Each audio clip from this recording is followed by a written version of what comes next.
So there's been a number of occasions around here where there's been some excitement that has happened in sports. For sometimes the excitement can be in the fans off for a big play. Sometimes it can be for other reasons. But we've seen Utah State players need some attention, medical attention in practices and things like that. But having to use AED devices and things like this. But we had an incident as well at the high school level not that long ago. This happened last year, and it was at Skyview High School, and Curtis Cazier is the athletic trainer for the Bobcats and was able to jump into action quickly to help Dean Phillips, who was in the locker room and needed some attention. And really cool story. Curtis joins us now here on the Full Court Press. Curtis, thanks for your time today. Thanks for having me. I appreciate it. First of all, let's, if you wouldn't mind, just kind of walking us through the events of that day. And this was, the players were in the locker room. Something happens. Someone's running into your office, calling for your help. What was? How did things go down on that day? So this happened in December.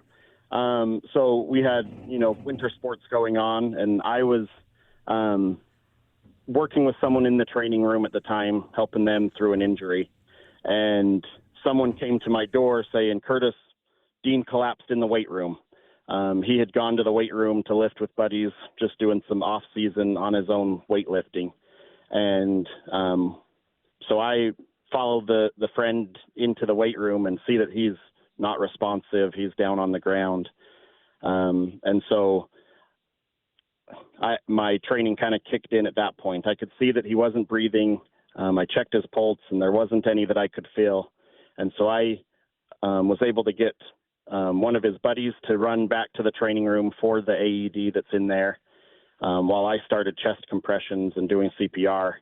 The friend was able to come back in just a minute or two, and I was able to get the AED set up and turned on, and it delivered a shock right away, and then had me continue compressions. And so the AED pretty much guides you through it once it's on. And so it will have me compress for about 2 minutes and then want to analyze the rhythm of the heart again. And so I went through that first process of delivered the shock, go back to compressions. And by the time it was ready to analyze again, I had a police officer show up to help me. And it didn't recommend a shock the second time. And by that time, EMS was there, and they took over from there and were able to make sure he got transported to the hospital. So everything, it was, like you said, excitement in a bad way, a lot of nerves, but it all happened in less than 10 minutes. It was a really quick kind of thing. Hey, you mentioned the nerves, Curtis. Can you just tell us what it's like going through that for you? Because obviously you're trained for situations like this, literally. But obviously once you get in the moment, it can sometimes be hard to remember the training and hard to make quick decisions. But just walk us through, obviously you did your job and did it very well. But what was that like for you trying to do all these things that you were trained to do to help try and save somebody's life? Yeah. It's something that all of us athletic trainers, we keep our training up on emergency situations, but something we hope to never have to put into practice. And so one thing that I credit is I'm employed by Intermountain, by the hospital, and they do something that's kind of unique. They have all of their employees do a quarterly CPR training where we're on the mannequins, providing breaths, doing chest compressions. And so it hadn't been too long since I last went through the steps of CPR and that process. And so I kind of had to put myself in the zone and forget about who the athlete is and past relationship and just kind of focus on what's the next step. I remember having to take a big, deep breath and think to myself, all right, we got to do this right. And questioning myself, like, am I really feeling that there's no pulse? Things like that. But then that training kicking in, saying, I need to do compressions, I need to get the AED on him. One thing I didn't mention was making sure that 911 was called. That was like the very first step. And because Dean has good friends, they had already been on the phone with 911. And so the training really, it worked great. And one thing I guess I could mention is all of our high schools have athletic trainers who are ready to go. And we prepare ahead of time. We have emergency action plans for these type of situations and more in each of our high schools that we share with our coaches and talk to our coaches about, so that everyone who could be involved is prepared. So, Curtis, let me ask you, just when this situation happens, I mean, it's a couple high school kids in the locker room, or in the weight room. Someone comes into you and says, "Oh, he's collapsed." I mean, how do you know that he isn't just fainted because he's overexerted himself? And it's instead, how do you differentiate whether it's overexertion or like a cardiac event?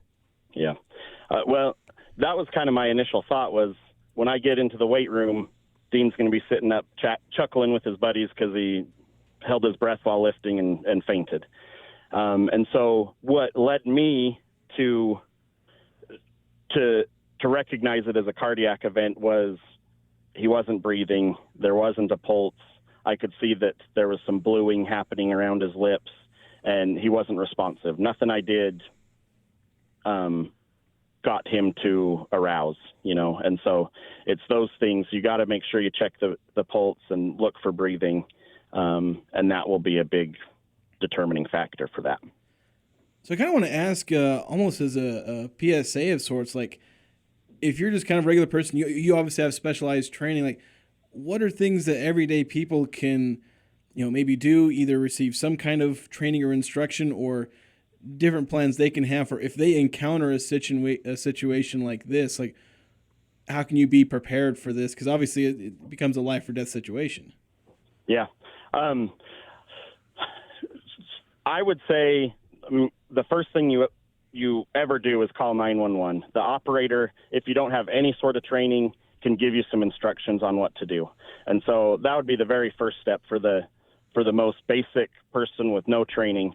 But as a community, I think making sure AEDs are around in whatever facility or whatever commercial building, if there's one close, that's where the life-saving happens, is with the AED being within just a couple minutes of being able to be grabbed and put on.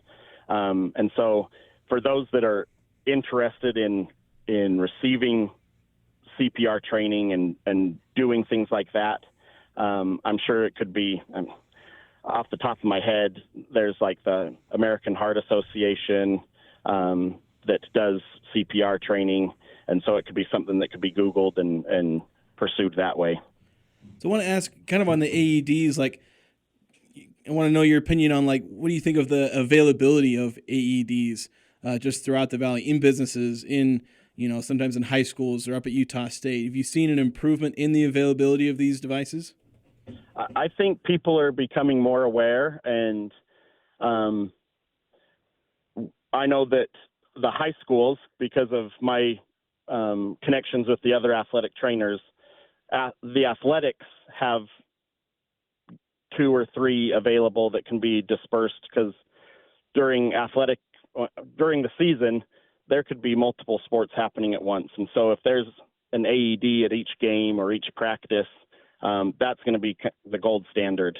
As far as shops and things, it's hard for me to say. I don't know that I've readily seen them. Probably your bigger places, grocery stores, I feel like I have noticed it, but I think there can always be improvement.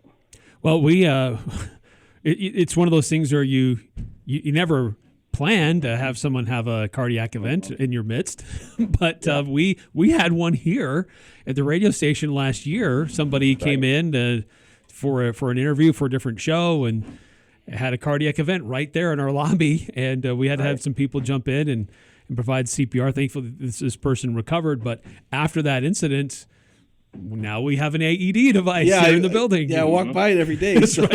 right by Jason's cubicle. So the thing that we learned through this, through the training on this device, and which I think you've kind of alluded to as well, is these are amazing devices. You put the pads on there, and it does a lot of internal reading, if you will, to understand what's going on in the person's body and giving you instructions as what to do. So they're pretty dummy proof. If a guy like me can figure out how to operate it, then most people can figure out how to operate it. It's true. They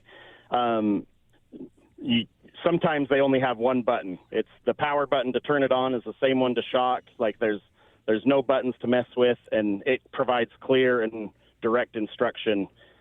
Because in the moment, it's a tense situation, and tons of thoughts can be going through your head. And so if there's something clear telling you what's the next step, that's huge. And then obviously being able to provide a shock prior to EMS arriving on the scene is also, crucial. Yeah. So I want to ask as well about just the aftermath. I mean, you help save a kid's life. Has the relationship changed a little bit between you and that player? It's like, hey, glad I saved your life the other day. Have a good day at practice. What's that like in the aftermath? Well, yeah. I told Dean when I went and visited him in the hospital a couple days later that we're now family. And so I'm in communication with his mom frequently. He's in the training room quite often, and he got cleared to play football in June. He had to go through quite a lot to get himself cleared and safe enough to be able to play football. And it hasn't been an easy thing for him. He has worked his tail off, not just physically, but mentally, to be able to be back on the field and contributing. And so he's been in the training room. We've had multiple conversations of how are you doing, talking about even just mentally. It's not something common for a high schooler to not feel invincible. And he has had a taste of that most high schoolers haven't. And so we are close. He mentioned in the training room the other day that I'm his favorite person at Skyview. So I'll take that. There you go. Speaking of reuniting, I understand there's a special event taking place before the start of Friday's game between Skyview and Logan that you get to be a part of. Yeah. Dean's mom, Amy Phillips, has been working really hard. This month is SADS Awareness Month. That stands for Sudden Arrhythmia Death Syndrome. And she's got the whole school is going to be dressed in red. And she's got me flying over on Life Flight. I'm excited for the flight.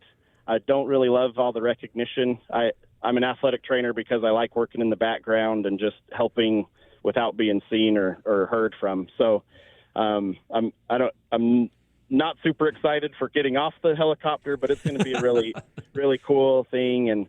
And there will be some others recognized who were crucial in helping Dean that have kind of got forgotten, I think. So it's going to be a good night, I think. Kind of a fun way to deliver the game ball for the night too, right? Yes, sir. Yes. Yeah, and I certainly hope. Well, I guess it's nice that you get to do a live flight, and it's not a bad thing. That's always nice. Right. That's yes. the only time I hope to ever be on Life Flight. Yeah, definitely. I wish the same. Don't blame you for that. Well, you may not enjoy the limelight, but you certainly did the right thing and acted like a hero, just doing your job and following your training. And Dean Phillips has his life to thank for that. So appreciate your availability and reminding us of that story that happened last December, but also an update on just how things have progressed since then and where things are now, and great reminders for people to get trained and and find out where an AED device is, if there is one in your building or facility, or if there's a way to get one nearby. It can be truly a lifesaver. So really cool story. Thank you for sharing with us. Well, thanks for letting me take a few minutes with you. One thing I'd like to say is that the high schools all have great athletic trainers. And so those who are listening with kids at the high school, make sure they get acquainted and form relationships there because besides emergency situations, we're here to help with anything else. And and we've got great ones at all the high schools that are ready and willing to help. So Curtis, just wanted to give that plug. Yeah, it's a great plug and a great reminder, because those become important relationships to have outside of the coach or outside of parents. Those trainers can certainly help young people recover and get back on track in a lot of different ways. So thank you for all that you've done, and thanks for sharing your story with us. Curtis Cazier, Intermountain Health athletic trainer at Skyview High School, and part of a really fun event coming up on Friday before the kickoff of Skyview and Logan's football game in Smithfield. Thank you. Appreciate it.